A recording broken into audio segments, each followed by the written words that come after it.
Mga kaupa, kaupa. Mga kaupa. Hello.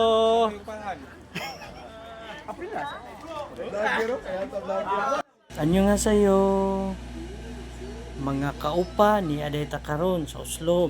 Kaya ang atong mga bisita nga gikan sa Korea nga mga upa gusto mo tan-aw og gorisango.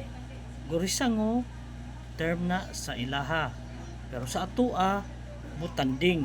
Ug sa Oslo nga term toke.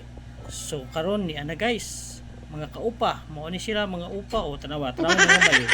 Mga bahay. Hindi tawag kay na ilang number gitawag na para nga magsugod na sila og well watching. Ug atong guide si Bernadette nga oh my god. Nana iya na sila sisan padung sa ilang bangka kay aron nga mutan-aw na sila og whale shark. Og sa diin nakakita day sila og butirit. Oh, dili na butirit mo na siya moy whale shark na sikat dinhi sa Oslo. Fast forward undawin na ta karon padulong sa Badyan sa Kawasan Falls ba kay mo pud nay sikat nga tourist destination diri sa Cebu.